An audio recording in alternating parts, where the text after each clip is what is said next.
Good afternoon.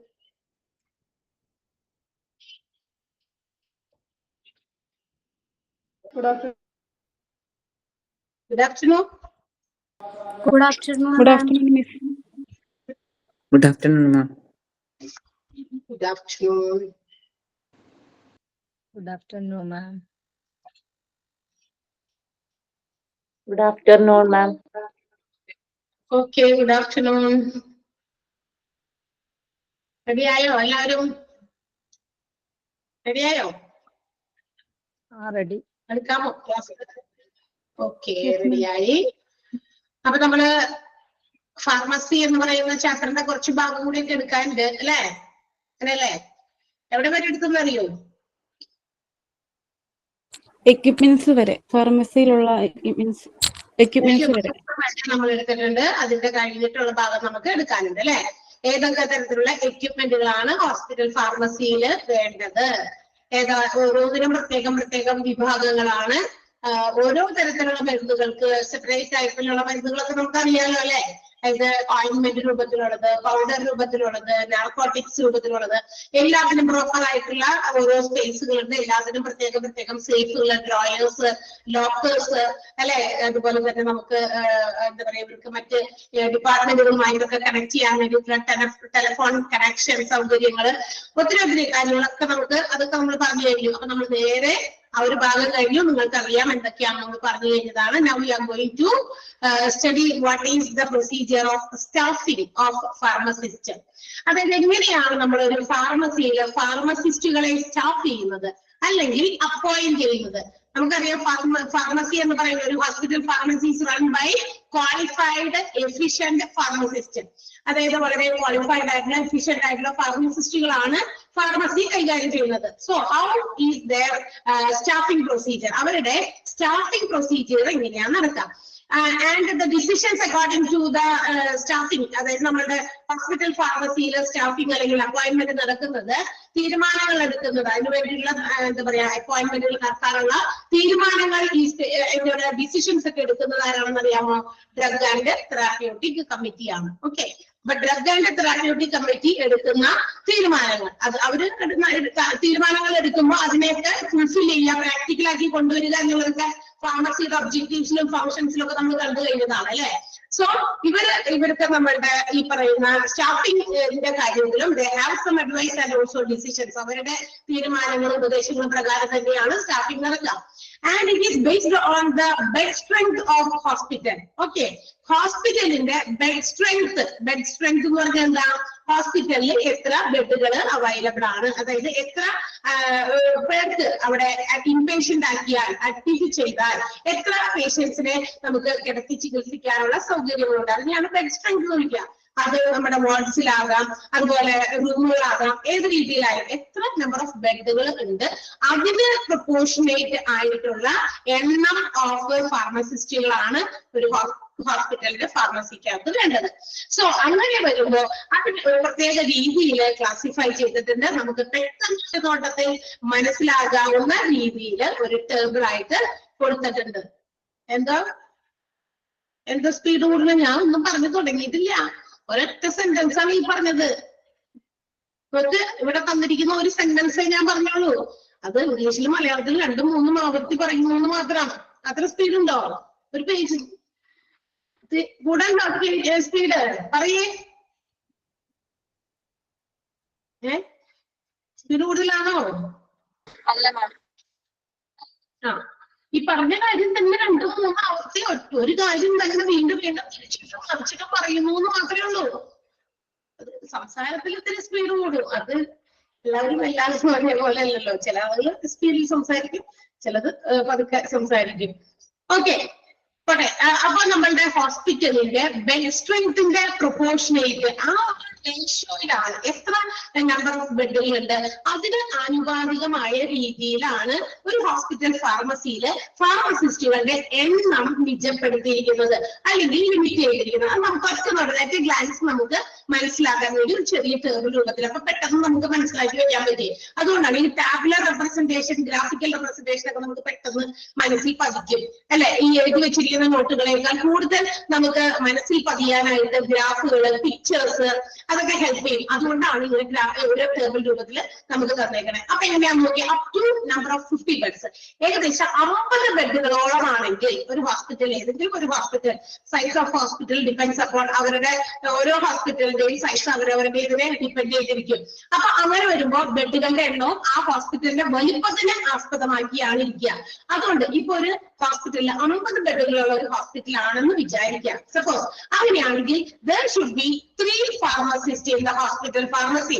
അങ്ങനെയാണെങ്കിൽ ഹോസ്പിറ്റലിന്റെ ഫാർമസിയിൽ എത്ര പേരുണ്ടായിരിക്കണം? 3 ഫാർമസിസ്റ്റുകൾ ഉണ്ടായിരിക്കണം. 3 പേര് കേട്ടോ.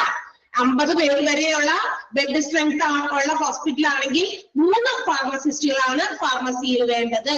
അപ് ടു 100 ബെഡ്സ്, ഇനി 50നേക്കാൾ കൂടുതൽ, ദാറ്റ് മീൻസ് 51 മുതൽ 100 ബെഡുകൾ അപ് ടു 100 ആണ്.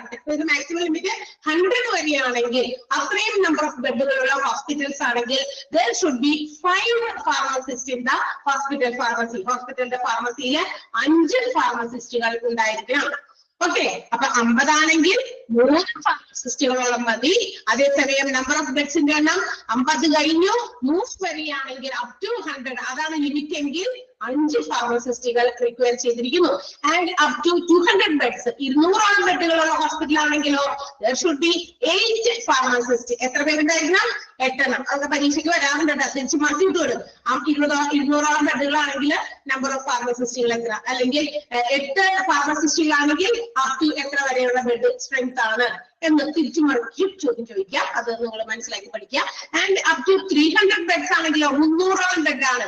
200-ന് എബവ് എന്നാൽ 300 വരെ ആണെങ്കിൽ it is required 10 number of pharmacist. 10ഓളം ഫാർമസിസ്റ്റുകളെ വേണ്ടി വരുന്നു ഒരു ഹോസ്പിറ്റൽസിൽ. Okay, and up to 500 beds അവിടെ വെച്ച് ലിമിറ്റ് ചെയ്തിരിക്കുകയാണ്. 500 ബെഡുള്ള ഒരു ഹോസ്പിറ്റൽ മാക്സിമം ലിമിറ്റ് ആയിരിക്കണം അത്.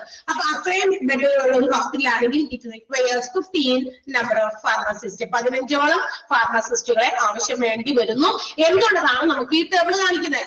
അപ്പൊ ഫാർമസിസ്റ്റുകളെ അപ്പോയിന്റ് ചെയ്യുന്നത്, ഇതിനെ സ്റ്റാർട്ട് ചെയ്യുന്നത് ഈ പറയുന്ന ബെഡ് സ്ട്രെങ്ത്തിന്റെ മാത്രം അടിസ്ഥാനത്തിലാണ്, അല്ലാതെ വേറൊന്നിന്റെയും ബേസിസിലല്ല എന്നുള്ള കാര്യം നമ്മൾ ഓർക്കുക. അപ്പൊ number of pharmacist is fixed according to the proportion of number of bed strength. Bed സ്ട്രെങ്ത്തിന്റെ അടിസ്ഥാനത്തിൽ മാത്രമാണ് ഫാർമസിസ്റ്റുകളുടെ എണ്ണം ലിമിറ്റ് ചെയ്തിരിക്കുന്നത്. അപ്പൊ 50 വരെ എത്രയാണ്? 3 ഫാർമസിസ്റ്റുകൾ. 100 വരെയാണെങ്കിൽ 5 ഫാർമസിസ്റ്റുകൾ. 200 വരെയാണെങ്കിൽ 8 ഫാർമസിസ്റ്റുകൾ. 300 വരെയാണെങ്കിൽ 10 ഫാർമസിസ്റ്റുകൾ. ആൻഡ് 500ഓളം ബെഡുകൾ ഉണ്ട് എങ്കിൽ അവിടെ 15 ഫാർമസിസ്റ്റുകൾ വരെ ആയിട്ട് അതിനെ ലിമിറ്റ് ചെയ്തിരിക്കുകയാണ്. മനസ്സിലായല്ലോ അല്ലെ? അപ്പൊ നമ്പർ ഓഫ് ഫാർമസിസ്റ്റും ബെഡ് സ്ട്രെങ്ത്തും തമ്മിലുള്ള റിലേഷനും ഒരു കമ്പയർ ചെയ്തിട്ടാണ് അവര് ഫാർമസിസ്റ്റുകളെ സ്റ്റാർട്ട് ചെയ്യുന്നത്. ആരാണ് ഇതിനുള്ള തീരുമാനങ്ങളും മറ്റു കാര്യങ്ങളൊക്കെ എടുക്കുന്നത്, മുൻകൈ എടുക്കുന്നത്? ഡ്രഗ് ആൻഡ് തെറാപ്യൂട്ടിക് കമ്മിറ്റി ആയിരിക്കും. ആ ഡ്രഗ് ആൻഡ് തെറാപ്യൂട്ടിക് കമ്മിറ്റി ഏതാണെന്ന് നമ്മൾ ഇനി പറയും. And now let's see what is the flow chart of pharmacist. അപ്പൊ നമ്മൾ ഫാർമസിയിൽ ഫാർമസിസ്റ്റുകളെ അപ്പോയിന്റ് ചെയ്തു. എത്ര ബെഡുണ്ടോ ബെഡിന്റെ അടിസ്ഥാനത്തിൽ ഫാർമസിസ്റ്റുകളൊക്കെ നിയമിച്ചു, സ്റ്റാർട്ട് ചെയ്തു. ഇനി ആ ഫാർമസിസ്റ്റുകൾ എങ്ങനെയാണ്? അവർക്ക് ഒരു പ്രത്യേക രീതിയുണ്ട്. അത് ഓരോ ലെവലുകളുണ്ട്.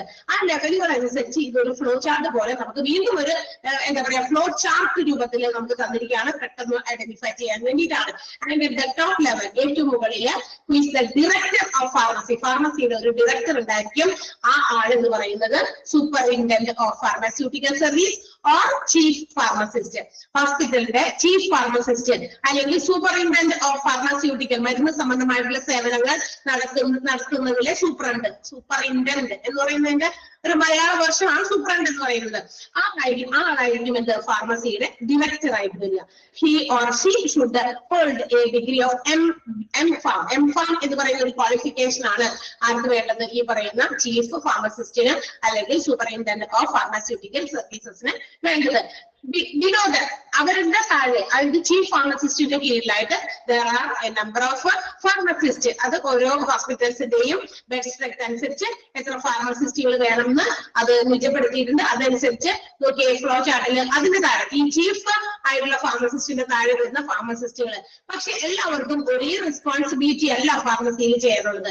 ഇത് ഡിപ്പെൻസ്, അവർക്ക് ഓരോരുത്തർക്കും അവരവരുടേതായ ജോലികളുണ്ട്. അതിൽ ഒന്നാമത്തേത് pharmacist who is the drug distribution department. അതായത് ഡ്രഗ് ഡിസ്ട്രിബ്യൂട്ട് ചെയ്യുന്ന ഡിപ്പാർട്ട്മെന്റ്. അതിപ്പോ ഇങ്ങനെ എന്താ പറയാ വാർഡുകളിലേക്കും അതുപോലെ തന്നെ ഔട്ട് പേഷ്യൻസിലൊക്കെ ഡിസ്ട്രിബ്യൂട്ട് ചെയ്യുന്ന സമയത്ത് അതിനെയൊക്കെ കൺട്രോൾ ചെയ്ത് നോക്കി മാനേജ് ചെയ്ത് കൊണ്ടുപോകേണ്ട ഫാർമസിസ്റ്റ് ആൾക്ക് B.Pharm എന്ന് പറയുന്ന ക്വാളിഫിക്കേഷൻ ആണ് വേണ്ടത്. ആള് അത് മാത്രമേ കൈകാര്യം ചെയ്യുള്ളൂ. എല്ലാവരും കൂടി ചെന്ന് കിടന്ന് എല്ലാത്തിലും ഇങ്ങനെയൊക്കെ നിരങ്ങുന്നതിനേക്കാൾ നല്ലത് ഓരോരുത്തരും അവരവരുടേതായ ഓരോ കാര്യങ്ങൾ ഏറ്റെടുത്ത് അത് ഭംഗിയായി ചെയ്യുന്നതല്ലേ നല്ലത്. നമ്മൾ പല കാര്യങ്ങളും തന്നെയല്ലേ ചെയ്യാം. ഇപ്പൊ നമ്മുടെ വീടുകളിലായാലും പല കാര്യങ്ങളും നമ്മൾ ചെയ്യുമ്പോൾ ഓരോരുത്തർക്കും ഓരോ കാര്യങ്ങൾ നമ്മൾ ഇങ്ങനെ നിക്ഷേപിച്ചു കൊടുത്തിട്ടുണ്ട് അല്ലെ, ഏൽപ്പിച്ചു കൊടുത്തിട്ടുണ്ട്. So why they perform their own duties, ഓരോരുത്തരും അവരവരുടേതായ ഡ്യൂട്ടീസ് പെർഫോം ചെയ്യുമ്പോൾ എല്ലാം വെൽ ഡൺ ആകും അല്ലെ, നല്ല മനോഹരമാകും. എല്ലാം കൂടി ഒരാളെ ഏറ്റെടുത്ത് ചെയ്യുമ്പോഴാണ് എന്താകുക, പെട്ടെന്ന് ചിലപ്പോൾ ചിലതൊക്കെ മറന്നുപോകും, വിട്ടുപോകും, കൊള്ളാവുക അല്ലെ. അപ്പൊ അതിനേക്കാൾ നല്ലത് ഇങ്ങനെ അലോട്ട് ചെയ്ത് കൊടുത്തിരിക്കണം. അപ്പൊ ഈ ചീഫ് ഫാർമസിസ്റ്റ് ഇങ്ങനെയുള്ള കുറെ ജോലികളൊക്കെ ഓരോരുത്തർക്കും ഇങ്ങനെ അലോക്കേറ്റ് ചെയ്ത് കൊടുത്തിട്ടുണ്ട്. ഡ്രഗ് ഡിസ്ട്രിബ്യൂഷൻ ഡിപ്പാർട്ട്മെന്റിന്റെ ഹെഡായിട്ട് ഒരു ഫാർമസിസ്റ്റ് B.Pharm ഹോൾഡർ ആയിരിക്കും. നെക്സ്റ്റ് വൺ മറ്റൊരു ഫാർമസിസ്റ്റ് ആണ്. അത് മെഡിക്കൽ സ്റ്റോർ ആണ്. മെഡിസിൻ ഒക്കെ സ്റ്റോർ ചെയ്ത് വെക്കുന്നതുമായി ബന്ധപ്പെട്ടുള്ള കാര്യങ്ങളൊക്കെ പുള്ളിക്കാരൻ അല്ലെങ്കിൽ പുള്ളിക്കാരി ആയിരിക്കും ചെയ്യുക. ആര്? ഫാർമസിസ്റ്റ്. അത് മെഡിക്കൽ സ്റ്റോർ കീപ്പ് ചെയ്യുന്ന ആളാണ്. സ്റ്റോക്കിംഗ് സെക്ഷൻ ആണ്. എന്ന് വെച്ചാൽ എല്ലാം എങ്ങനെയൊക്കെ സ്റ്റോർ ചെയ്യാം, എക്സ്പയറി ഡേറ്റ് അനുസരിച്ചൊക്കെ നമ്മൾ പറയാൻ പോകുന്നുണ്ട്. അപ്പൊ അതൊക്കെ സ്റ്റോർ ചെയ്യുന്നതിന് ഓരോ പ്രത്യേക രീതിയിൽ അതൊക്കെ കൃത്യമായി നടത്തേണ്ടത് ആ ഒരു ഫാർമസിസ്റ്റ് ആണ്. Two pharmacist. പിന്നെ വരുന്നത് 2 ഫാർമസിസ്റ്റുകളാണ്. അവരാണ് എന്താ പറയാ ഈ ഡിസ്പെൻസിങ് ചെയ്യാം, മരുന്ന് എടുത്തു കൊടുക്കുന്നത്. മനസ്സിലായോ? അവിടുത്തെ എടുത്ത് അതിന്റെ ഓർഡർ അനുസരിച്ച് പേഷ്യൻസ് വൈസ് ഒക്കെ നോക്കി പേരും അത് മറ്റൊക്കെ ഐഡിയ ഒക്കെ നോക്കിയിട്ട് ഒട്ടും തന്നെ മാറിപ്പോകാതെ ക്രോസ് ചെക്ക് ഒക്കെ ചെയ്ത് വളരെ വൃത്തിയായിട്ട് അതൊക്കെ എടുത്ത് ഡിസ്പെൻസ് ചെയ്യാനായിട്ട് റെസ്പോൺസിബിൾ ആയിട്ടുള്ള 2 ഫാർമസിസ്റ്റുകൾ ഒരു ഫാർമസിയിൽ ഉണ്ടായിരിക്കണം. They should have B.Pharm or D.Pharm, ഏതെങ്കിലും ഒരു B.Pharm അല്ലെങ്കിൽ B.Pharm ഡിഗ്രി ഹോൾഡർ ആയിരിക്കും. ആൻഡ് പോസ്റ്റ് ഗ്രാജുവേറ്റ് ഫാർമസിസ്റ്റ് ഉണ്ട്, PG ഹോൾഡർ ആയിട്ടുള്ള ഫാർമസിസ്റ്റ് കൂടി ഉണ്ടായിരിക്കും. അത് എന്താണ് ചെയ്യുക? ക്വാളിറ്റി കൺട്രോൾ, മെഡിസിൻസിന്റെ ഒക്കെ ക്വാളിറ്റി മെയിൻറ്റെയിൻ ചെയ്ത് കൺട്രോൾ ചെയ്ത് പോകേണ്ട ഒരു ഫാർമസിസ്റ്റ് ആയിരിക്കും. ക്വാളിറ്റി മെയിൻറ്റെയിൻ ചെയ്ത് കൊണ്ടുപോകുക, ക്വാളിറ്റി താഴെ പോകാൻ പാടില്ല. കൊടുക്കുന്ന മെഡിസിൻസ് അതിന് വില കുറഞ്ഞതൊക്കെ കൊടുത്താലും മതി, അങ്ങനെ പറ്റില്ലല്ലോ. വിലയിൽ മാത്രം നോക്കാൻ പാടില്ല, ക്വാളിറ്റി വൈസ് ഓക്കെ ആണെന്ന് കൂടി നോക്കുക. നമ്മൾ കൊടുക്കുന്ന മെഡിസിൻസ് അത് പേഷ്യൻസിന്റെ ഡിസീസസിനെ ക്യൂർ ചെയ്യാൻ പറ്റണം അല്ലെ. 2 ദിവസം കൊണ്ട് മാറേണ്ടത് 10 ദിവസം കൊണ്ട് 15 ദിവസം കൊണ്ട് മാറിയിട്ട് കാര്യമില്ല അല്ലെ. അപ്പൊ അത് ഒത്തിരി വ്യത്യാസമുണ്ട്. അപ്പൊ അങ്ങനെ വരുമ്പോ ക്വാളിറ്റി കുറഞ്ഞ മെഡിസിൻസ് ഒക്കെ ആയിരിക്കും. അപ്പൊ ക്വാളിറ്റി കൺട്രോൾ മെയിൻറ്റെയിൻ ചെയ്ത് എന്താ പറയാ കൺട്രോൾ ചെയ്ത് മാനേജ് ചെയ്തൊക്കെ കൊണ്ടുപോകാൻ റെസ്പോൺസിബിൾ ആയിട്ടുള്ള ഒരു പോസ്റ്റ് ഗ്രാജുവേറ്റ് ആയിട്ടുള്ള ഫാർമസിസ്റ്റും നമ്മുടെ ഹോസ്പിറ്റലില് ഫാർമസിയിലും ഉണ്ടായിരിക്കണം. അപ്പൊ ഇത് ഫാർമസിസ്റ്റുകളുടെ ഒരു എന്താ പറയാ ഫ്ലോ ചാർട്ടാണ്. അപ്പൊ ഏറ്റവും തുടക്കത്തില് ഡയറക്ടർ ഇതെല്ലാം ഡയറക്ട് ചെയ്യുന്നത് ചീഫ് ഫാർമസിസ്റ്റ് അല്ലെങ്കിൽ സൂപ്പറിൻറ്റൻഡന്റ് ഓഫ് ഫാർമസ്യൂട്ടിക്കൽ സർവീസസ്. അതിന്റെ താഴെയാണ് ബാക്കി എല്ലാ ഫാർമസിസ്റ്റുകളും വരിക.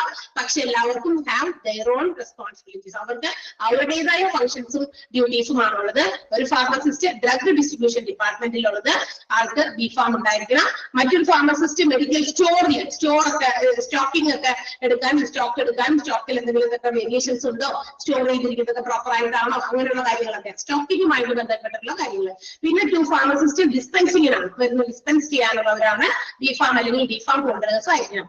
പോസ്റ്റ് ഗ്രാജുവേറ്റ് ഫാർമസിസ്റ്റ് ആണ് മറ്റൊന്ന് ക്വാളിറ്റി കൺട്രോൾ മെയിൻറ്റെയിൻ ചെയ്ത് പോകാൻ വേണ്ടിയിട്ടുള്ളത്. ക്ലിയർ? മനസ്സിലായല്ലോ? ക്ലിയർ അല്ലേ? ഓക്കെ. എന്ത് drug committee, drug and therapeutic committee എന്ന് പറഞ്ഞിട്ട് കുറെ നേരമായിട്ട് കേട്ടു അല്ലെ. അതൊരു കമ്മിറ്റിയാണ്. കമ്മിറ്റി എന്ന് പറയുമ്പോൾ ഇറ്റ് ഈസ് നോട്ട് ഒരു പേഴ്സൺ, ഒരു വ്യക്തി മാത്രമുള്ള ഒരു കാര്യമല്ല എന്ന് നമുക്കറിയാം. കമ്മിറ്റി എന്ന് പറയുമ്പോൾ it will be group of persons, കുറച്ച് ആളുകളുടെ ഒരു ഗ്രൂപ്പ് ആയിരിക്കാം കമ്മിറ്റി എന്ന് പറയുന്നത്. So who are the members of that particular group?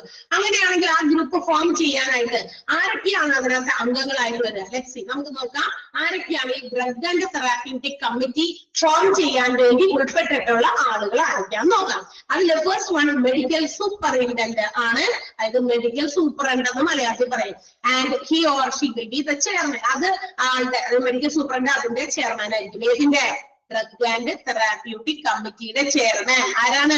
Medical superintendent. അപ്പൊ ചോദിക്കാം ചോദ്യം, that is the chairman of drug and therapeutic committee. Medical superintendent അല്ലെങ്കിൽ സൂപ്പറിൻറ്റൻഡന്റ്. ഓക്കെ, അല്ലെങ്കിൽ medical superintendent is the dash of drug and therapeutic committee, is the chairman of drug and therapeutic committee. Clear? ഇങ്ങനെ പരസ്പരം അങ്ങോട്ടും ഇങ്ങോട്ടൊക്കെ മാറ്റി മറിച്ചും ചോദ്യങ്ങൾ ചോദിക്കാം. ക്ലിയർ ആയോ പറഞ്ഞത്? അപ്പൊ medical superintendent who will be the chairman of that particular committee. കമ്മിറ്റിയുടെ ചെയർമാൻ ആണ് medical superintendent. Then all HODs are the members of this particular committee. ഈ കമ്മിറ്റിയുടെ മെമ്പർമാരാണ് എല്ലാ HODs. Who is HOD? ആരാണ് HOD? Head of the departments. ഓരോ ഡിപ്പാർട്ട്മെന്റുകളുടെയും ഹെഡുകൾ നമുക്കറിയാം. Cardiology department, pulmonology, ophthalmology, പിന്നെ എന്താ പറയാ ഓർത്തോപെഡിക്സ്, പീഡിയാട്രിക്സ്, അങ്ങനെ ഒരുപാട് ഡിപ്പാർട്ട്മെന്റുകൾ ഓരോ ഹോസ്പിറ്റൽസിലും ഉണ്ട് അല്ലെ. ഈ ഓരോ ഡിപ്പാർട്ട്മെന്റിലും there will be number of 2 or 3 numbers of doctors. ഓരോ ഡിപ്പാർട്ട്മെന്റിലും 3, 4, 5 ഡോക്ടർമാര് ഓരോ ഡിപ്പാർട്ട്മെന്റിലും ഉണ്ടായിരിക്കും. ചിലപ്പോൾ ഒരു ദിവസം മൺഡേയില് ട്യൂസ്ഡേയിലും ഒരു ഡോക്ടർ ഇരുന്നു, അടുത്ത വെനസ്ഡേയും തേഴ്സ്ഡേ വേറൊരു ഡോക്ടർ ഇരുന്നു, അടുത്ത ഫ്രൈഡേ സാറ്റർഡേ വേറെ ഡോക്ടർ ഇരുന്നു. അങ്ങനെ ഷിഫ്റ്റ് ആയിട്ടോ അല്ലെങ്കിൽ ഓരോ ടേണുകൾ അനുസരിച്ചിട്ടോ ഓരോ ഡേയ്സിലോ ഓരോ പർട്ടിക്കുലർ ഡേയിലോ ഒക്കെ ആയിരിക്കും ഓരോ ഡോക്ടേഴ്സും അങ്ങനെ ഇരിക്കാം. അപ്പൊ ഇവർക്ക് എല്ലാവർക്കും കൂടി ഓരോ ഡിപ്പാർട്ട്മെന്റിലും ഓരോ ഹെഡ് ഉണ്ടായിരിക്കും അല്ലെ. ഇപ്പൊ നമ്മൾ പണ്ട് കോളേജുകളിലൊക്കെ പഠിച്ചുകൊണ്ടിരിക്കുന്ന സമയത്ത് നമുക്കറിയാം കൊമേഴ്സ് ഡിപ്പാർട്ട്മെന്റ് അതിന്റെ HOD, സയൻസ് ഡിപ്പാർട്ട്മെന്റ് അതിന്റെ HOD എന്നൊക്കെ കേട്ടിട്ടില്ലേ നിങ്ങള്? ഇല്ലേ? പഠിച്ചിട്ടുണ്ടല്ലോ നമ്മൾ എല്ലാവർക്കും. സ്കൂളുകളിലുണ്ട് ഹെഡ് ഓഫ് ദ ഡിപ്പാർട്ട്മെന്റ്. ഇപ്പൊ ഇംഗ്ലീഷ് എടുക്കുന്ന ഒരുപാട് ടീച്ചേഴ്സ് ഉണ്ടായിരിക്കും, അതിനകത്തൊരു ഹെഡ് ഉണ്ടായിരിക്കും. കാരണം അവർക്ക് ചിലപ്പോൾ എക്സ്പീരിയൻസ് കൊണ്ട് മറ്റുള്ള ടീച്ചേഴ്സിനേക്കാളും കുറച്ചുകൂടി ഹൈ പൊസിഷനിൽ നിൽക്കുന്ന ആളായിരിക്കാം. അപ്പൊ അവരെ നമ്മൾ ഹെഡ് ആക്കും. Because they have some more experience than the others. മറ്റുള്ളവരെക്കാൾ കൂടുതൽ എക്സ്പീരിയൻസ്ഡ് ആയിട്ട് ഉള്ളവരായിരിക്കാം ചിലപ്പോൾ അങ്ങനെ HOD, അല്ലെങ്കിൽ പല കാര്യങ്ങളിലും അറിവുള്ളവരുകൊണ്ടായിരിക്കാം അങ്ങനെ HOD ആയിട്ട് ഒരാളെ നിയമിച്ചിട്ടുണ്ടായിരിക്കും. ബിക്കോസ് ആ ഒരു വിഷയവുമായി ബന്ധപ്പെട്ട് എന്തെങ്കിലുമൊക്കെ ഡൗട്ട്സ് വരികയാണെങ്കിൽ they can approach the HODs. അങ്ങനെയാണെങ്കിൽ അവർക്ക് സമീപിക്കാവുന്ന ആളുകളാണ് HODs അല്ലെ.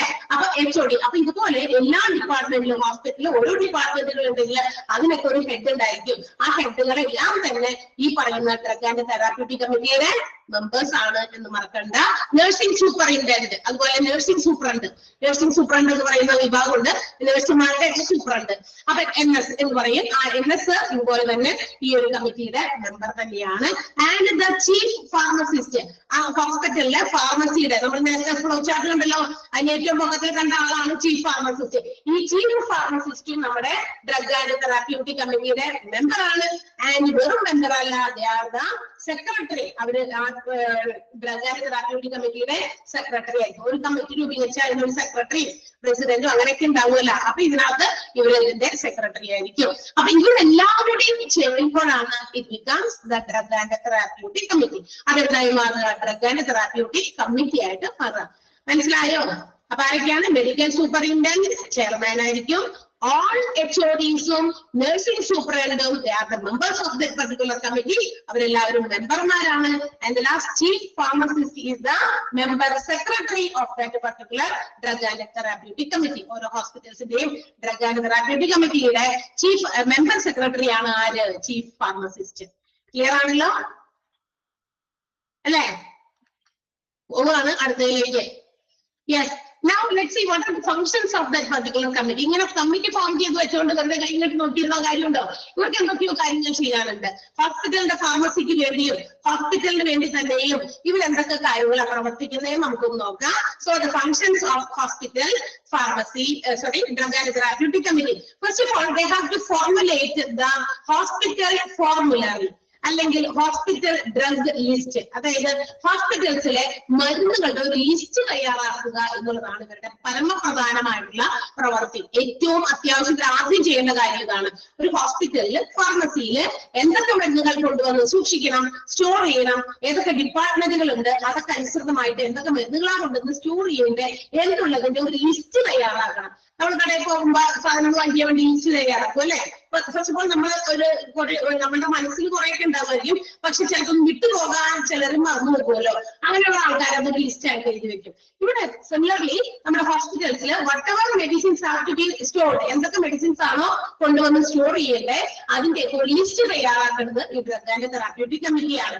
അപ്പൊ അതെങ്ങനെ തയ്യാറാക്കും? ഡ്രഗ് ആൻഡ് തെറാപ്യൂട്ടിക് കമ്മിറ്റി തയ്യാറാക്കാൻ വല്ല ബുദ്ധിമുട്ടുള്ളൂ? ഒരു ബുദ്ധിമുട്ടില്ല. Because all the HODs R the members of this committee, ഈ ഒരു കമ്മിറ്റിയുടെ അംഗങ്ങളാണ് എല്ലാ HOD-കളും.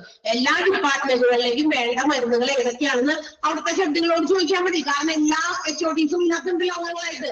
അപ്പൊ അവരെല്ലാവരും കൂടി ഇരുന്ന് ആലോചിച്ച് ഏതൊക്കെ മരുന്നുകൾ ഓരോരുത്തരുടെയും ഡിപ്പാർട്ട്മെന്റിലേക്ക് വേണ്ടേ എന്ന് നോക്കി അതൊക്കെ ലിസ്റ്റിൽ പെടുത്തും. അപ്പൊ പിന്നെ ഒരു സംശയത്തിന്റെ ആവശ്യം വരുന്നില്ല.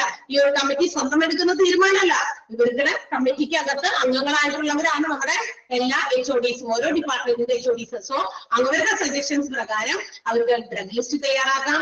ആൻഡ് ഈ തയ്യാറാക്കിയ ഡ്രഗ് ലിസ്റ്റ് പ്രകാരം they have to select the manufacturer or supplier of that particular medicines. ഓരോ മെഡിസിൻസും അതെങ്ങനെ വാങ്ങിക്കണം, ആരാണ്, ആരിൽ നിന്ന് വാങ്ങിക്കണം, അവരെ തെരഞ്ഞെടുക്കുന്നതും ഈ ഒരു ലിസ്റ്റ് പ്രകാരമാണ്. എവിടെ നിന്ന് വാങ്ങിക്കേണ്ടത്, ഏത് മാനുഫാക്ചറർ, ഈ മെഡിസിൻസ് ഉത്പാദിപ്പിക്കുന്ന ആൾക്കാരുണ്ടെങ്കിൽ അവരെ അറിയാമെങ്കിൽ അവരുമായിട്ട് കോൺടാക്ട് ചെയ്യണം. അത് ആരെ കോൺടാക്ട് ചെയ്യണം, അല്ലെങ്കിൽ ആരാണ് നമുക്ക് സപ്ലൈ ചെയ്തുകൊണ്ടിരുന്നത്, നേരത്തെ ചെയ്തുകൊണ്ടിരുന്നവരുണ്ടെങ്കിൽ അത് പുതിയതായിട്ട് നമ്മൾ പുതിയ സപ്ലൈസിനെയാണ് നോക്കുന്നതെങ്കിൽ അത് ഏത് രീതിയിലാണോ അത് സെലക്ട് ചെയ്യേണ്ടത് ഹോസ്പിറ്റലിന്റെ ഡ്രഗ് ആൻഡ് തെറാപ്യൂട്ടിക് കമ്മിറ്റിയാണ്.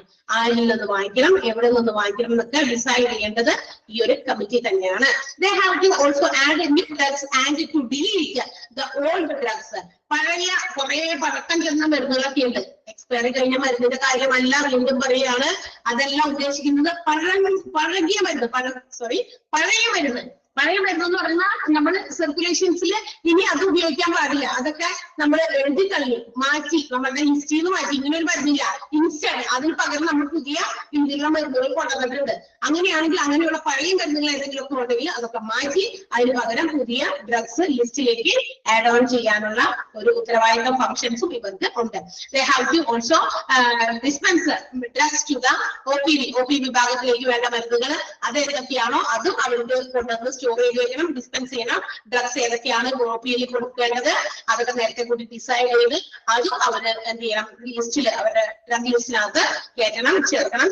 They have to also frame the policies of pharmacy and also monitor from time to time. ഒരു ഹോസ്പിറ്റലിന്റെ ഫാർമസി പാലിക്കേണ്ടതായ രീതികളും അല്ലെങ്കിൽ നിയമങ്ങളും ഒക്കെ ഉണ്ടാകും. അതൊക്കെ ഫ്രെയിം ചെയ്യുന്നത് ഡ്രഗ് ആൻഡ് തെറാപ്യൂട്ടിക് കമ്മിറ്റിയാണ്. ഇപ്പൊ ഹോസ്പിറ്റൽ ഫാർമസിയിൽ ഇങ്ങനെയൊക്കെയാണ്, ഇത്ര മരുന്നുകളൊക്കെ സ്റ്റോർ ചെയ്യണം, ഈ മരുന്നുകളുടെ എണ്ണം ഇത്രയൊക്കെ ആകുമ്പോഴേക്കും നമ്മളെ അറിയിക്കണം, അല്ലെങ്കിൽ പുതിയ മരുന്നുകൾ വാങ്ങിക്കേണ്ട ഡേറ്റുകൾ നമ്മളെ ഓർമ്മിപ്പിക്കണം, അല്ലെങ്കിൽ എക്സ്പയറി ഡേറ്റുകൾ ഏതൊക്കെയാണ് ഓരോ മെഡിസിൻസിനെ, അങ്ങനെയൊക്കെയുള്ള കാര്യങ്ങളൊക്കെ ഫോളോ ചെയ്യണമെങ്കിൽ അതിന് വേണ്ട പോളിസീസ് രൂപീകരിക്കുന്നത്, ഫ്രെയിം ചെയ്യുന്നത് ഡ്രഗ് ആൻഡ് തെറാപ്യൂട്ടിക് കമ്മിറ്റിയാണ്. ഇപ്പൊ ഇത് ഒരു ഓർഗനൈസേഷൻ ആണ്. ഇവിടെ എന്തൊക്കെ കാര്യങ്ങൾ പാലിക്കണം, അല്ലെങ്കിൽ എങ്ങനെയൊക്കെയാണ് വരേണ്ടത്, പോകേണ്ടത്, ഇവിടുത്തെ രീതികൾ, ഇതെല്ലാം ഇവിടുത്തെ സ്റ്റാഫുകൾക്ക് അറിയണം. ഇത് പ്രൊവൈഡ് ചെയ്യണം. ആ പോളിസീസ് രൂപീകരിച്ച് വെച്ചിട്ടുണ്ടെങ്കിൽ അത് അവരെ അറിയിക്കണം. എന്തെങ്കിലുമൊക്കെയാണ് ഇവിടുത്തെ രീതികൾ, ഇത്ര മണിക്ക് വരണം, ഇത്ര മണിക്കേ പോകാൻ പറ്റുള്ളൂ, ഇത്ര മണിക്കൊക്കെ നിങ്ങൾക്ക് ക്ലാസ്സുകളുണ്ട്, നിങ്ങൾ ക്ലാസ്സുകൾ മുന്നേ അറേഞ്ച് ചെയ്യും. അപ്പൊ നമ്മളിങ്ങനെ കുറെ പോളിസീസ് ഒക്കെ ഫോം ചെയ്ത് വെച്ചിട്ടുണ്ടാകും. And we have to act. ആ പോളിസീസ് ആർക്ക് വേണ്ടിയിട്ടാണ്? അവിടെ ഉള്ളവർക്ക് വേണ്ടിയിട്ടാണ്. അതുപോലെ തന്നെ ഫാർമസിയിൽ കുറെ പോളിസീസ് ഉണ്ട്. ആ പോളിസീസ് ഫ്രെയിം ചെയ്യുന്നത് ഡ്രഗ് ആൻഡ് തെറാപ്യൂട്ടിക് കമ്മിറ്റിയാണ്. It is to be followed by the pharmacy members. ഫാർമസിയിലുള്ള ആളുകൾ അതൊക്കെ ഫോളോ ചെയ്യണം.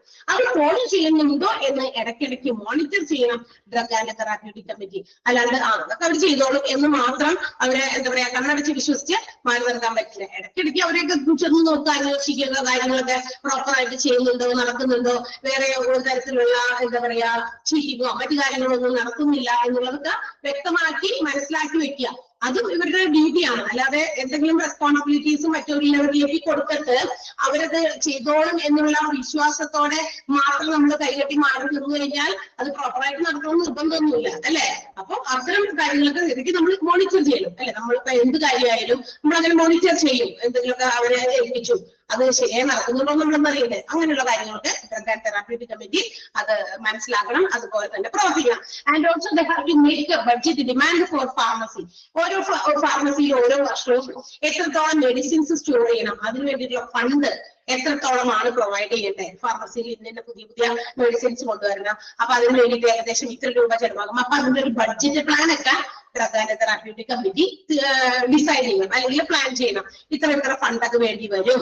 ആ ഫണ്ട് അത് വേണ്ടി വരുമെന്ന് നേരത്തെ കൂട്ടി ഫോർകാസ്റ്റ് ചെയ്താൽ മാത്രമാണ് അവർക്ക് അത് അവൈലബിൾ ആക്കാനും ആ ഫണ്ട് അവൈലബിൾ ആക്കാനും മെഡിസിൻസ് കൊണ്ടുവന്ന് സ്റ്റോർ ചെയ്യാനൊക്കെ പറ്റുള്ളൂ. അപ്പൊ മുൻകൂട്ടി പ്ലാൻ ചെയ്യണം. അതിനെയാണ് നമ്മൾ ബഡ്ജറ്റ് തയ്യാറാക്കുക എന്ന് പറയാം. ബഡ്ജറ്റ് ഡിമാൻഡ് ഫാർമസിയിലേക്ക് വേണ്ടത് എത്രയാണെന്ന് മനസ്സിലാക്കുക. And also they have to develop a drug information system. ഒരു ഡ്രഗ് ഇൻഫോർമേഷൻ സിസ്റ്റം. അതായത് ഡ്രഗ്സിനെ കുറിച്ചുള്ള എല്ലാ ഇൻഫോർമേഷൻസും നമ്മൾ എന്താ പറയാ communication, IT and communication information technology ഉപയോഗിച്ച് കമ്പ്യൂട്ടേഴ്സിലൊക്കെ സേവ് ചെയ്ത് വെക്കാം. ഓരോ ഡ്രഗും അതെന്തിനുള്ളതാണ്, അതിന്റെ എക്സ്പയറി ടൈം, അത് എത്ര മാസം എത്ര വർഷം സമയം കൊണ്ട് അത് ഉപയോഗിച്ച് തീർക്കണം, അതിന്റെ എന്തെങ്കിലും toxicity, after effect, side effect അങ്ങനെയുള്ള കാര്യങ്ങളൊക്കെ ഉണ്ടെങ്കിൽ അത് എല്ലാം എവിടെ നിന്നാണ് സപ്ലൈ ചെയ്തത്, അത് അങ്ങനെയുള്ള മരുന്നുകളെ സംബന്ധിക്കുന്ന എല്ലാ കാര്യവും എന്താ പറയാ നമ്മുടെ കമ്പ്യൂട്ടേഴ്സിൽ അത് റെക്കോർഡ് ചെയ്ത് ഒരു ഇൻഫോർമേഷൻ സിസ്റ്റം ആയിട്ട് സൂക്ഷിക്കുന്നത് നല്ലതാണ്. കാരണം എന്താ, എപ്പോഴെങ്കിലും ഏതെങ്കിലും രീതിയിൽ എന്തെങ്കിലും തരത്തിലുള്ള ഡൗട്ട്സുകളൊക്കെ വന്നു കഴിഞ്ഞാൽ അതൊക്കെ ക്ലിയർ ചെയ്യാൻ ഈ ഇൻഫോർമേഷൻ സിസ്റ്റം സഹായിക്കും അല്ലെ. നമുക്ക് അതെടുത്ത് നോക്കാം എന്തൊക്കെയാണ് ഓരോന്നിനും നമ്മൾക്ക് അങ്ങനെ പലതും നമ്മൾ സേവ് ചെയ്ത് കഴിഞ്ഞാൽ ഇങ്ങനെയുള്ള കാര്യങ്ങൾ റെക്കോർഡ് ചെയ്ത് വെക്കുന്നത് നമുക്ക് ഫ്യൂച്ചറിൽ നമുക്ക് വരുന്ന ഭാവിയിൽ വരുന്ന പല കാര്യങ്ങൾക്കും ഹെൽപ്പ് ചെയ്യുന്നതിന് വേണ്ടിയിട്ടാണ് ഇങ്ങനെ നമ്മൾ സൂക്ഷിച്ചു വെക്കുന്നത്. അപ്പൊ ഓരോ ഡ്രഗ്സിനെയും കുറിക്കുന്ന ഇൻഫോർമേഷൻസ് ഷുഡ് ബി റെക്കോർഡ്, എല്ലാം റെക്കോർഡ് ചെയ്ത് കീപ്പ് ചെയ്യാം. ദെൻ പിന്നെന്താ അവരുടെ ഡ്രഗ് ആൻഡ് തെറാപ്യൂട്ടിക് കമ്മിറ്റിയുടെ മറ്റൊരു ഉത്തരവാദിത്വം എന്ന് പറയുന്നത് they have to check the pharmacy records and also quality of drugs. ഡ്രഗ്സിന്റെ ഒക്കെ ക്വാളിറ്റി ചെക്ക് ചെയ്യാൻ ഇടയ്ക്കിടയ്ക്ക് അവിടെ സൂക്ഷിക്കുന്ന ഫാർമസിയിൽ സൂക്ഷിക്കുന്ന ഒരുപാട് റെക്കോർഡുകളൊക്കെ ഉണ്ട് നമ്മൾ പറയും ഇപ്പൊ. അപ്പൊ ആ റെക്കോർഡുകളൊക്കെ ഇടയ്ക്കിടയ്ക്ക് പരിശോധിക്കുക. റെക്കോർഡ്സിലൊക്കെ കൃത്യമായിട്ട് അപ് ടു ഡേറ്റ് ചെയ്ത് എല്ലാ കാര്യങ്ങളും കയറ്റി എഴുതുന്നുണ്ടോ, റെക്കോർഡ് ചെയ്യുന്നുണ്ടോ, അത് ബുക്സിലാകാം, ചിലപ്പോൾ സിസ്റ്റത്തിലാകാം. ആ സിസ്റ്റം ആണെങ്കിലും അതെടുത്ത് ഓപ്പൺ ആക്കി അപ്ഡേറ്റ് ചെയ്ത് ഇന്നിപ്പോ 19 തീയതി വരെയുള്ള എല്ലാ ഡീലിംഗ്സും ഇവന്റുകളും ആക്ടിവിറ്റീസും എല്ലാം തന്നെ റെക്കോർഡ്, അത് സേവ് ചെയ്ത് റെക്കോർഡ് ചെയ്ത് വെച്ചിട്ടുണ്ടോ എന്നുള്ളതൊക്കെ നോക്കുക, ചെക്ക് ചെയ്യുക. അതൊക്കെ ചെക്ക് ചെയ്യണം എല്ലാവരും ഇടയ്ക്കിടയ്ക്ക് ഡ്രഗ് ആൻഡ് തെറാപ്യൂട്ടിക് കമ്മിറ്റി അത് ചെക്ക് ചെയ്യാം. ഏതെങ്കിലും ഫോൾട്ടുകളൊക്കെ വരുന്നുണ്ടോ എന്ന് നോക്കണ്ടേ അതിന് വേണ്ടിയിട്ട്. And also they have to maintain the drug standard and quality control. മെഡിസിൻസിന്റെ ഒക്കെ സ്റ്റാൻഡേർഡ് നിലവാരം അത് മെയിൻറ്റെയിൻ ചെയ്യുക, ക്വാളിറ്റി കൺട്രോൾ ചെയ്യുക. ക്വാളിറ്റി താഴെ പോകാൻ പാടില്ല. കൊടുക്കുന്ന മരുന്നുകൾക്ക് അത് നമുക്ക് ഡിസീസസിനെ ക്ലിയർ ചെയ്യാൻ പാകത്തിലുള്ള മരുന്നുകളാണോ എന്ന് ക്വാളിറ്റി ടെസ്റ്റ് ഒക്കെ നടത്തി അതനുസരിച്ചുള്ള മരുന്നുകളായിരിക്കും പ്രൊവൈഡ് ചെയ്യേണ്ടത്. എന്തെങ്കിലും മരുന്ന് കൊടുത്ത് ഇവിടുന്ന് എന്താ പറയാ ഒരു ശല്യം ഒഴിവാക്കുന്ന രീതിയിൽ പേഷ്യൻസിനെ ഒഴിവാക്കിയിട്ട് കാര്യമില്ല. വീണ്ടും മാറിയില്ലെങ്കിൽ വീണ്ടും അവർ ഇങ്ങോട്ട് തന്നെ വരും അല്ലെ. അപ്പൊ ഇപ്പോഴും ഓരോ മെഡിസിൻസ് നമ്മൾ പ്രൊവൈഡ് ചെയ്യുമ്പോഴും ആ മെഡിസിൻസിന്റെ ആ സെറ്റ് ഓഫ് മെഡിസിൻസിന്റെ ക്വാളിറ്റീസ് മെയിൻറ്റെയിൻ ചെയ്ത് സ്റ്റാൻഡേർഡ് ക്വാളിറ്റിയുള്ള മെഡിസിൻസ് ആയിരിക്കണം പ്രൊവൈഡ് ചെയ്യേണ്ടത് എന്നുള്ളതും മനസ്സിലാക്കേണ്ടത് ഡ്രഗ് ആൻഡ് തെറാപ്യൂട്ടിക് കമ്മിറ്റിയാണ്.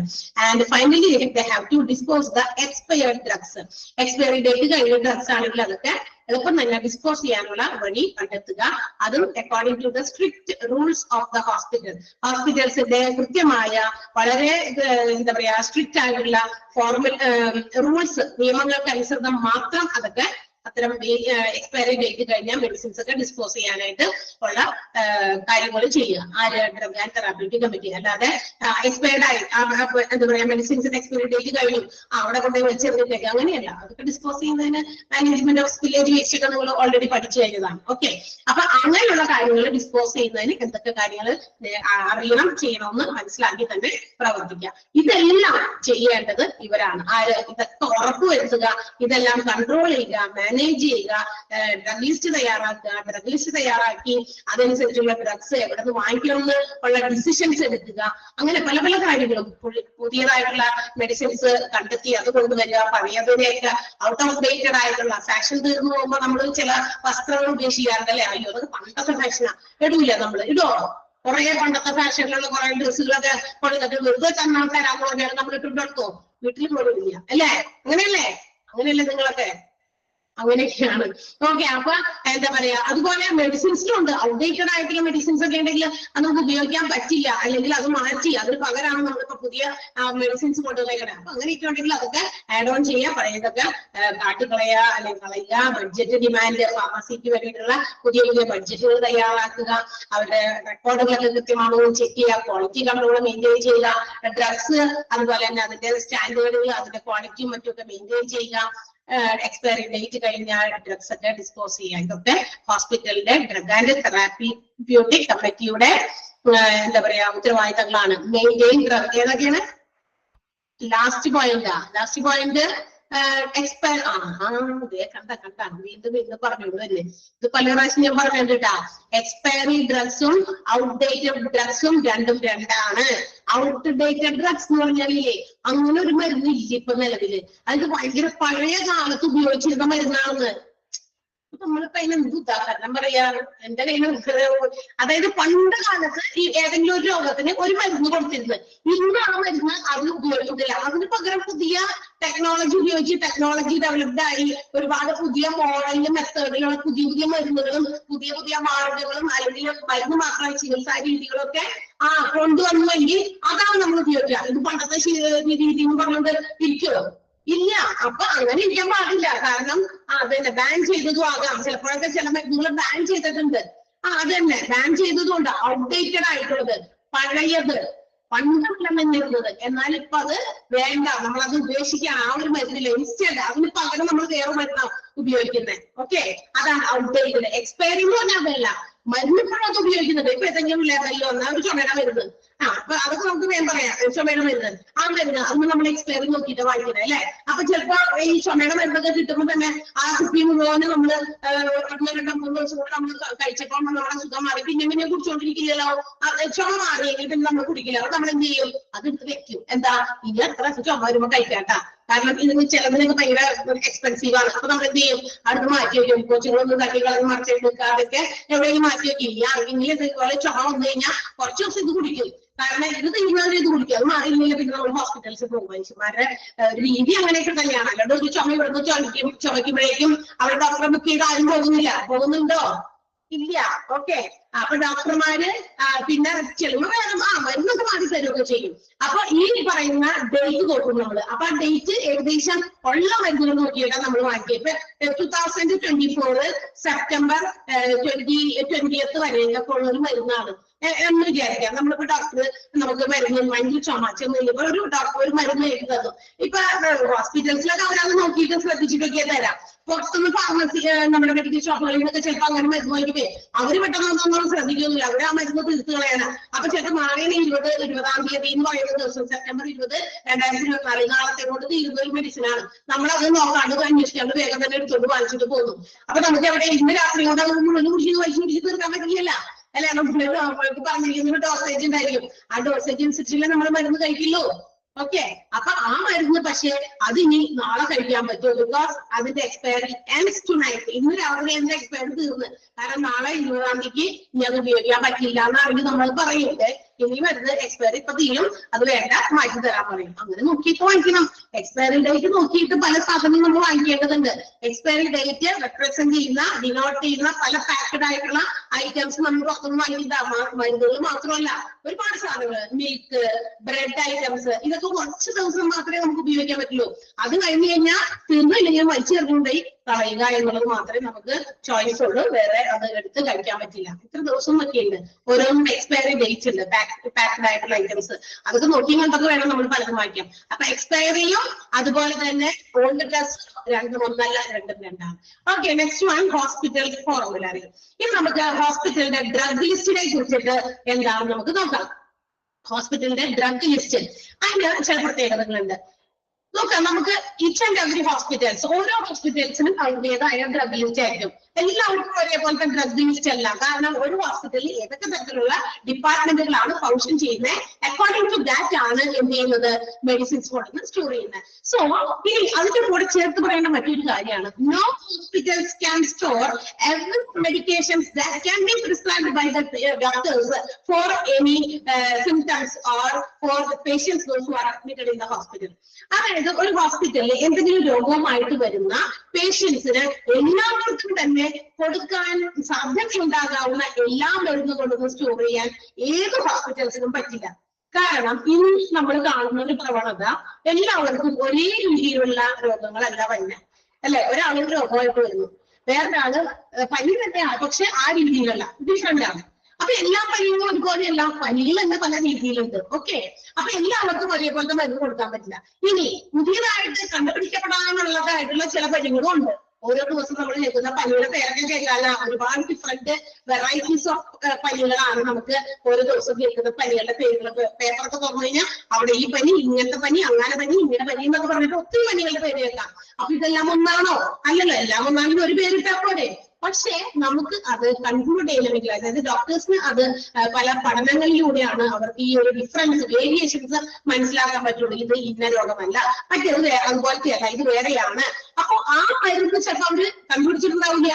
So they have to make some studies relating to that disease. ആ രോഗവുമായിട്ടുള്ള പഠനങ്ങൾ നടത്തി അന്ന് ചിലപ്പോൾ പുതിയ മരുന്നൊക്കെ കണ്ടുപിടിച്ചിട്ട് വേണം അത് വരുത്താനോ അല്ലെങ്കിൽ പ്രൊഡ്യൂസ് ചെയ്യാനോ ഒക്കെ. അതുകൊണ്ടാണ് പറയുന്നത് അവിടെ വന്നു പോകാവുന്ന പേഷ്യൻസിന് പ്രിസ്ക്രൈബ് ചെയ്യാൻ പറ്റിയ എല്ലാ മരുന്നുകളും അവരുടെ ഡ്രഗ് ലിസ്റ്റിൽ ഉൾപ്പെടുത്താൻ പറ്റില്ല. അത് ഇമ്പോസിബിൾ ആയിട്ടുള്ള കാര്യമാണ്. കാരണം ഓരോ രോഗവുമായിട്ട് വരുന്നത് പ്രത്യേകം വേറെ വേറെ രോഗമാണ്. മനസ്സിലായോ? ആ പോയിന്റ് മനസ്സിലായോ നിങ്ങൾക്ക്? ആ പോയിന്റിൽ എന്തെങ്കിലും ക്ലാരിഫിക്കേഷൻസ് ആവശ്യമുണ്ടോ? ആ സെന്റൻസ് തുടങ്ങിയിരിക്കുന്നതും അവസാനിപ്പിച്ചിരിക്കുന്നതും നിങ്ങൾക്ക് ക്ലിയർ ആയോ? പ്രാവശ്യം കൂടി പറയാം.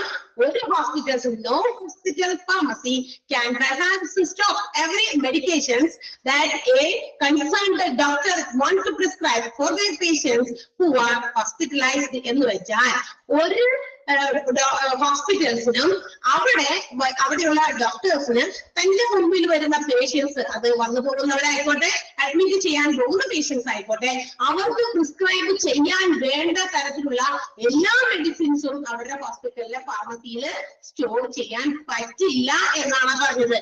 അതെന്താണെന്നുള്ളതിന്റെ കാരണം ഞാൻ വ്യക്തമാക്കിയത്. ഒരു കാരണം പറഞ്ഞില്ല, ഞാൻ കാരണം പറഞ്ഞു. എന്താ കാരണം?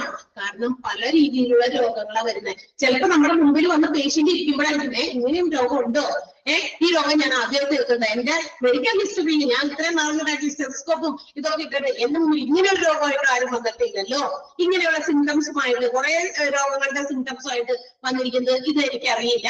അപ്പൊ എനിക്ക് കുറച്ച് പഠനങ്ങൾ നടത്തണം അല്ലെ? അപ്പൊ ഞാൻ അതിനെ കുറിച്ച് പഠിക്കണം. അതെന്താണ് ഇതിന്റെ റീസൺ? അപ്പൊ ചില ടെസ്റ്റുകൾ നടത്തും, അതിനൊക്കെ റിസർച്ചുകൾ നടത്തും, പഠനങ്ങൾ നടത്തും. എന്നിട്ടാണ് അതിനെന്ത് മരുന്ന് കൊടുക്കുമെന്ന് എനിക്കറിയാൻ പറ്റുള്ളൂ.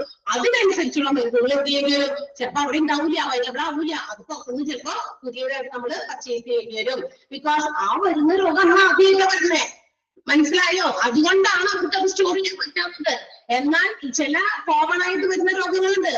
ആ രോഗങ്ങൾക്ക് ആ മെഡിസിൻസ് ഇന്നതാണ് കൊടുക്കേണ്ടതെന്ന് അവർക്കറിയാം. സോ അവർക്ക് അതുകൊണ്ടൊന്ന് സ്റ്റോർ ചെയ്ത് വെക്കാം. പക്ഷെ എല്ലാ മരുന്നുകളും സ്റ്റോർ ചെയ്യാൻ പറ്റില്ല. ഇപ്പൊ ക്ലിയർ ആയോ? മനസ്സിലായോ? അതിങ്ങനെ കുറച്ച് ട്വിസ്റ്റ് ചെയ്ത സെന്റൻസ് വന്നിരിക്കുന്നു. ഇത് ക്ലിയർ ആയോ എന്ന് ചോദിക്കണ്ട. ക്ലിയർ അല്ലേ? ഓക്കെ. അപ്പൊ എല്ലാ മരുന്നും കൊണ്ടുവന്ന് സ്റ്റോർ ചെയ്താൽ വെക്കാൻ പറ്റില്ല. നമുക്ക് മുമ്പിൽ ഒരു കാര്യം വരുമ്പോൾ അതിന് പ്രതിവിധി എന്ത് എന്ന് ചിലപ്പോ തീരുമാനമെടുക്കാൻ പറ്റുള്ളൂ. എല്ലാത്തിനും നമ്മളിപ്പോ കുറെ കാര്യങ്ങളൊക്കെ നമ്മൾ എക്സ്പെക്ട് ചെയ്യും. ഉദാഹരണം ഞാൻ വേറൊന്നും പറയാം. ഇപ്പൊ ഫ്ലഡ് എന്ന് പറയുന്ന ഒരു സംഭവം 2018 വന്നു. നമുക്ക് യാതൊരു മുന്നറിയിപ്പോ അല്ലെങ്കിൽ നമ്മളൊക്കെ അതിനകത്തേക്ക് വെള്ളത്തിലേക്ക് കൊണ്ടുപോകുന്നോ ഒന്നും നമ്മൾ വിചാരിച്ചെങ്കിൽ നമ്മുടെ പല എന്താ പറയാ വീട്ടിലുള്ള പല ഫർണിഷിങ്സും ഒന്നും നമുക്ക് എന്താ പറയാ നശിച്ചു പോകേണ്ടി വരില്ലായിരുന്നു. ബിക്കോസ് നമ്മൾ അതിനുള്ള പ്രിക്കോഷൻസ് എടുക്കും. നേരത്തെ കുട്ടികളൊക്കെ എവിടെയെങ്കിലും പിടിച്ചു വെക്കും അല്ലെ? ഒരുപാട് നാശനഷ്ടങ്ങൾ നമുക്ക് സംഭവിച്ചിട്ടുണ്ട്. ഡ്രസ്സസ് ആയാലും ഫർണിഷിങ്സ് ആയാലും അതുപോലെ പല ഇൻസ്ട്രുമെന്റ്സ് നമ്മുടെ വീട്ടില് നമ്മളെ ഡെയിലി ഉപയോഗിക്കുന്ന വാഷിംഗ് മെഷീൻ, ഫ്രിഡ്ജ് അങ്ങനെയുള്ള അൺഎക്സ്പെക്ടഡ് ആണ്. ഓക്കെ. അപ്പൊ അങ്ങനെ അൺഎക്സ്പെക്ടഡ് ആയിട്ടുള്ള പലതിനും നമുക്ക് ഇപ്പൊ നമ്മൾ പക്ഷെ നേരത്തെ തൊട്ടേ കുറെ നമുക്ക് അനുഭവമുണ്ട്, എക്സ്പീരിയൻസ് കൊണ്ട് പല കാര്യങ്ങൾക്കും നമ്മൾ പ്രിക്കോഷൻസ് നേരത്തെ തന്നെ എടുത്തിരിക്കും. എന്നാൽ അതിന് മുമ്പ് വരെ നമുക്കില്ല. എന്നാൽ പുതിയ കാര്യങ്ങൾ നമ്മളിലേക്ക് വരുമ്പോഴാണ് നമ്മൾ പുതിയ പ്രിക്കോഷൻസ് അതിലേക്ക് വേണ്ടിയിട്ട് നമ്മൾ ചെയ്യുന്നുള്ളൂ. അതുപോലെ തന്നെ ഡോക്ടേഴ്സിന് അവരുടെ മുമ്പിൽ പുതിയൊരു രോഗമായിട്ട് ഒരു രോഗി വരുമ്പോ നേരത്തെ അങ്ങനെ ഒരു രോഗത്തിന് വേണ്ടി ചികിത്സിച്ചിട്ടില്ല. അപ്പൊ അങ്ങനെ ഒരു രോഗം എന്താണെന്ന് മനസ്സിലാക്കി അവർ പഠിച്ചു കഴിയുമ്പോഴാണ് ഇന്ന മരുന്ന് കൊടുത്താൽ അത് മാറ്റാൻ പറ്റും എന്ന് അവർ റിസർച്ച് ചെയ്തൊക്കെ കണ്ടെത്തി ആ ഒരു മരുന്ന് കൊണ്ടൊന്ന് സ്റ്റോർ ചെയ്യാൻ പറ്റുള്ളൂ. അതുവരെ അവിടെ ഇല്ല. മനസ്സിലായോ? അതാണ് ഉദ്ദേശിക്കുന്നത്. ആൻഡ് ഈ drug and therapeutic committee have a list of medications. ഇവരുടെ കയ്യിൽ ഒരു ഡ്രഗ്സിന്റെ ഒരു ലിസ്റ്റ് ഉണ്ടായിരിക്കും. ആ ഡ്രഗ്സിന്റെ ലിസ്റ്റിനോടൊപ്പം ദേ ഹാവ് ടു സ്റ്റോർ. അവര് എന്താ പറയാ സ്റ്റോർ ചെയ്യേണ്ട മറ്റൊരു കാര്യമാണ് ആ ഓരോ മെഡിസിൻസിന്റെയും all informations regarding that medications. ആ മരുന്നുകളുമായിട്ട് ബന്ധപ്പെട്ടുള്ള എല്ലാ ഇൻഫോർമേഷൻസും അതിന്റെ ഒപ്പം തന്നെ എന്ത് ചെയ്യണം? സ്റ്റോർ ചെയ്ത് സേവ് ചെയ്ത് വെക്കണം. ഓരോ മരുന്ന് ഇതെന്തിനു ഉപയോഗിക്കുന്നു, ആരാണ് സപ്ലൈ ചെയ്തത്, അതിന്റെ സകല ഡീറ്റെയിൽസും ആ മരുന്നിനോടൊപ്പം തന്നെ എന്ത് ചെയ്യണം? അതിനോട് ലിങ്ക് ചെയ്ത് വെക്കണം. അല്ലെങ്കിൽ പിന്നീട് എപ്പോഴെങ്കിലും എന്തെങ്കിലുമൊക്കെ കാര്യങ്ങൾ വരുമ്പോൾ അതിനനുസരിച്ച് ഇവർക്ക് കാര്യങ്ങൾക്ക് തീരുമാനം ഉണ്ടാക്കാനായിട്ട് പറ്റില്ല. ഓക്കെ. എല്ലാ മെഡിസിൻസും along with their ഇൻഫോർമേഷൻസ്, ഓരോ മെഡിസിൻസിന്റെ ഇൻഫോർമേഷൻസ് അവർ റെക്കോർഡ് ചെയ്ത് സേവ് ചെയ്തിരിക്കണം. And also this committee can make any changes whenever necessary. ഈ ഡ്രഗ് ലിസ്റ്റിൽ എന്തെങ്കിലും തരത്തിലുള്ള മാറ്റങ്ങളൊക്കെ വരണമെന്ന് വിചാരിക്കാം. വരുത്തണമെങ്കിൽ ഇവർക്ക് ആ ഹോസ്പിറ്റലിന്റെ ഡ്രഗ് ലിസ്റ്റിൽ മാറ്റങ്ങളും വരുത്താം. ആർക്ക്? ഡ്രഗ് ആൻഡ് തെറാപ്യൂട്ടിക് കമ്മിറ്റി അവർ തീരുമാനിച്ച് ഇന്ന മരുന്നുകൾ വേണ്ട, അത് മാറ്റി ഇത് അതിന് പകരം ഇത് ഉപയോഗിക്കാം. അപ്പൊ ഇവർക്ക് വേണ്ടപ്പോഴൊക്കെ അതുപോലെയുള്ള മാറ്റങ്ങൾ മറ്റുള്ളവരുമായിട്ട് ആ കമ്മിറ്റി ഒറ്റയ്ക്ക് ഒരാളല്ലോ, കമ്മിറ്റിയിലെ എല്ലാ മെമ്പേഴ്സ് കൂടി ചേർന്ന് decide and also make necessary changes. അവർ തീരുമാനമെടുത്ത് വേണ്ട മാറ്റങ്ങളൊക്കെ വരുത്താനും അവർക്ക് പറ്റും. ഓക്കെ, അതാണ് ഡ്രഗ് ലിസ്റ്റിന്റെ മറ്റൊരു കാര്യം. അപ്പൊ ഡ്രഗ് ലിസ്റ്റിനെ സംബന്ധിക്കുന്ന ചില കാര്യങ്ങളാണ്. എല്ലാ മരുന്നുകളും ഡ്രഗ് ലിസ്റ്റിൽ ഉൾപ്പെടുത്തി കൊണ്ടുവന്ന് സ്റ്റോർ ചെയ്യാൻ പറ്റില്ല എന്നുള്ളത്. രണ്ടാമത്തെ കാര്യം, ഡ്രഗ് ലിസ്റ്റിലുള്ള എല്ലാ മരുന്നുകളെയും കുറിച്ചിട്ടുള്ള ഇൻഫോർമേഷൻസും അതിനോടൊപ്പം ആഡ് ഓൺ ചെയ്ത് വെക്കണം എന്നുള്ളത്. And whenever necessary they can make changes വേണ്ടപ്പോ മാറ്റാൻ പറ്റും എന്നുള്ളത്. ആൻഡ് സംടൈംസ് ഈ മൂന്നാമത്തെ point, doctors can use this formulary. ഈ ഫോർമുലറി ലിസ്റ്റ് നോക്കിയിട്ടാണ് ഡോക്ടേഴ്സ് ഏതൊക്കെ മരുന്നുകൾ പ്രിസ്ക്രൈബ് ചെയ്യണം എന്ന് നോക്കേണ്ടത്. മനസ്സിലായോ? ഓരോ ഇപ്പൊ കാർഡിയോളജി വിഭാഗത്തിലുള്ള ഡോക്ടർ, അപ്പൊ അദ്ദേഹത്തിന്റെ ഡ്രഗ് ലിസ്റ്റ് എടുത്ത് നോക്കി. അപ്പൊ എന്റെ ഡ്രഗ് ലിസ്റ്റിൽ ഹാർട്ടുമായിട്ട് ബന്ധപ്പെട്ടുള്ള മരുന്നുകൾ ഇന്നതൊക്കെയാണ്. അപ്പൊ ഈ മരുന്നുകൾക്ക് അനുസൃതമായിട്ട് അയാൾക്ക് എന്ത് ചെയ്യാം? പ്രിസ്ക്രൈബ് ചെയ്യാം, ഡോക്ടർക്ക് പ്രിസ്ക്രൈബ് ചെയ്യാം. ആ ലിസ്റ്റ് കയ്യിലുണ്ടെങ്കിൽ അതിന് അദ്ദേഹത്തെ ഹെൽപ്പ് ചെയ്യും. അല്ലാതെ അവർക്ക് അറിയില്ല അയ്യോ മരുന്ന് നമ്മുടെ ഫാർമസിയിൽ അവൈലബിൾ ആണോ എന്നറിയണമെങ്കിൽ എന്ത് വേണം? ഈ ലിസ്റ്റ് വേണം. അപ്പൊ ഈ list will help the doctors. ഈ ഡോക്ടേഴ്സിനെ തന്റെ മുമ്പിൽ വരുന്ന പേഷ്യൻസ് എന്ത് കണ്ടീഷൻസുമായിട്ടോ എന്ത് രോഗമായിട്ട് വരുന്ന they can prescribe the medicines along according to the drug list formula ഉപയോഗിച്ച് പ്രിസ്ക്രൈബ് ചെയ്യാൻ പറ്റും. And also they can also check whether the medicines can cause any perilous interactions with other medicines. ഇനി ഞാനൊരു medicine prescribe ചെയ്തു, അതിന്റെ ഒപ്പം തന്നെ വേറൊരു മെഡിസിൻ കൂടി കൊടുക്കണം. ചിലപ്പോൾ വല്ല ആന്റിബയോട്ടിക്സ് ഒക്കെ ചില മരുന്നുകളോട് പ്രവർത്തിക്കും, ഭയങ്കരമായിട്ട് പ്രവർത്തി ഇന്ററാക്ഷൻസ് ചെയ്തിട്ട് അതിന് ഒരു ഡേഞ്ചറസ് സിറ്റുവേഷൻസ് കോസ് ചെയ്യാനായിട്ട് സാധ്യതയുണ്ട്. അപ്പൊ അങ്ങനെ അത് കൊടുക്കാൻ പറ്റുമോ? അപ്പൊ ഇന്ന മരുന്നിന്റെ കൂടെ ഇന്ന മരുന്ന് ചേർന്നാൽ ചിലപ്പോൾ ഒരു എന്താ പറയാ സൈഡ് ഇഫക്ട് വരും. അപ്പൊ അങ്ങനെ വരാൻ സാധ്യതയുണ്ടോ എന്നൊക്കെ നോക്കി കണ്ടൊക്കെ പ്രിസ്ക്രൈബ് ചെയ്യാനും ഡോക്ടേഴ്സിന് ഹെൽപ്പ് ചെയ്യും ഈ ഫോർമുലറി ഉണ്ടെങ്കിൽ. അപ്പൊ അയ്യോ ഈ മരുന്നാണ്, ഇതിന്റെ കൂടെ ഈ മരുന്ന് പോകില്ല, അപ്പൊ അതിന് പകരം ഇൻസ്റ്റഡ് അതിന് പകരം വേറെ ആന്റിബയോട്ടിക് ഉപയോഗിക്കാമോ? അത് അവരുടെ ലിസ്റ്റിലുണ്ടോ? ഉണ്ട്. അപ്പൊ അതുകൊണ്ട് അത് മാറ്റി കൊടുക്കാം. അങ്ങനെയാണെങ്കിൽ ഇങ്ങനെയുള്ള എന്താ പറയാ ഇത്തരം പെരിലസ് ഇന്ററാക്ഷൻസ് ഒക്കെ, ഡേഞ്ചറസ് ആയിട്ടുള്ള ഇന്ററാക്ഷൻസ് മരുന്നുകൾ തമ്മിൽ ഉണ്ടാകുന്നത് നമുക്ക് തടയാൻ സാധിക്കും. അത് ചിലപ്പോ കഴിച്ചു കഴിയുമ്പോൾ അങ്ങനെ എന്തെങ്കിലും ഇന്ററാക്ഷൻസ് ഉണ്ടായി പെട്ടെന്ന് തന്നെ പേഷ്യന്റ് പാനിക് ആവാൻ സാധ്യതയുണ്ട്. പെട്ടെന്നൊക്കെ പേടിച്ചുപോലോ എന്തെങ്കിലുമൊക്കെ ഇന്ററാക്ഷൻ മരുന്ന് വെച്ചിട്ട് ഇങ്ങനെ വന്നു എന്ന് വെച്ചിട്ട് ആദ്യം തന്നെ ആളുടെ കണ്ടീഷൻ നേരത്തെ ഉള്ളതിനേക്കാളും വലിയ വഷളായി തീരാൻ സാധ്യതയുണ്ട്. അപ്പൊ അത്തരം പ്രിക്കോഷൻസിന് വേണ്ടിയിട്ട് ഡോക്ടേഴ്സിന് they can use the hospital formulary. അപ്പൊ ഈ ഡ്രഗ് ലിസ്റ്റ് ഉപയോഗിക്കാം. And the medications which have to be included in the drug list. ഈ പറയുന്ന ഡ്രഗ് ലിസ്റ്റിൽ ഉൾപ്പെടുത്തേണ്ട മരുന്നുകളില്ലേ, while they are selecting, അതിനൊക്കെ സെലക്ട് ചെയ്യുമ്പോൾ committee has to decide according to the effectiveness, the cost and also the need of that particular medicine in the hospital. ഓരോ മെഡിസിൻസും drug ലിസ്റ്റിൽ ഉൾപ്പെടുത്തുമ്പോൾ drug and therapeutic committee ഒരു കാര്യം മനസ്സിലാക്കണം, എത്രത്തോളം ആ മരുന്ന് ഇഫക്റ്റീവ് ആണ്, ആ രോഗികൾക്ക് ഈ മരുന്ന് എത്രത്തോളം ഇഫക്ട് ചെയ്യും. പെട്ടെന്ന് മരുന്ന് രോഗം മാറണമല്ലോ അല്ലെ. രോഗങ്ങളൊക്കെ ചിലതൊക്കെ വന്നു കഴിഞ്ഞാൽ പെട്ടെന്ന് സഡൻ ബ്രേക്ക് ഇട്ട പോലെ നിൽക്കേണ്ട ചില രോഗങ്ങളുണ്ട് അല്ലെ, പിടിച്ചു വെക്കുക. ചിലതൊക്കെ പതുക്കെ മാറുള്ളൂ, കുഴപ്പമില്ല, വലിയ ഡേഞ്ചറസ് ആയിട്ടുള്ള രോഗങ്ങളല്ലായിരിക്കും. പക്ഷെ ചിലത് നമ്മളിങ്ങനെ പെട്ടെന്ന് നിൽക്കേണ്ട ചില അസുഖങ്ങളുണ്ട്. അപ്പൊ അതിന്റെ എഫക്റ്റീവ്നെസ്, അതിന്റെ വില, പിന്നെ എത്രത്തോളം നമ്മുടെ ഹോസ്പിറ്റലിന് ആ ഒരു മരുന്ന് യൂസ്ഫുൾ ആണ് എന്നതൊക്കെ നോക്കി വേണം ഡ്രഗ് ലിസ്റ്റിൽ മരുന്നുകൾ ഉൾപ്പെടുത്താൻ. നമ്മുടെ ഹോസ്പിറ്റലിൽ ഇന്നൊരു വിഭാഗം ഇല്ല എന്ന് വിചാരിക്കാം, ഏതെങ്കിലും ഒരു വിഭാഗം ഇല്ല, ആ വിഭാഗത്തിൽ യൂസ് ചെയ്യേണ്ട മരുന്ന് ഉപയോഗിക്കേണ്ട ആവശ്യമുണ്ടോ? ഡ്രഗ് ലിസ്റ്റിൽ ഉൾപ്പെടുത്തേണ്ടതുണ്ടോ? വേണ്ട. മനസ്സിലായോ? എന്തൊക്കെ ഡിപ്പാർട്ട്മെന്റ് ആണ് ഫംഗ്ഷൻ ചെയ്യുന്നത് അക്കോർഡിംഗ് ടു ദാറ്റ് അതനുസരിച്ചുള്ള ഡ്രഗ് ലിസ്റ്റ് ആണ് ഹോസ്പിറ്റൽ ഫോർമുലറിയിൽ എന്താണ് ഇൻക്ലൂഡ് ചെയ്യേണ്ടത്. ഇതാണ് ഹോസ്പിറ്റൽ ഫോർമുലറിയെ കുറിച്ച് നമ്മൾ അറിഞ്ഞിരിക്കേണ്ട കുറച്ച് കാര്യങ്ങൾ, ഹോസ്പിറ്റൽസിന്റെ ഡ്രഗ് ലിസ്റ്റിനെ കുറിച്ച് അറിഞ്ഞിരിക്കേണ്ട കാര്യങ്ങൾ. മനസ്സിലായോ? ക്ലിയർ ആയോ? Hospital formulary okay. അപ്പൊ അവിടെ വരെ നന്നായിട്ട് വായിച്ചൊക്കെ നോക്കിയിട്ട് വരാം. നാളെ എനിക്ക് സമയം കിട്ടിയാൽ ഞാൻ വരുന്നതായിരിക്കും. Okay okay, by.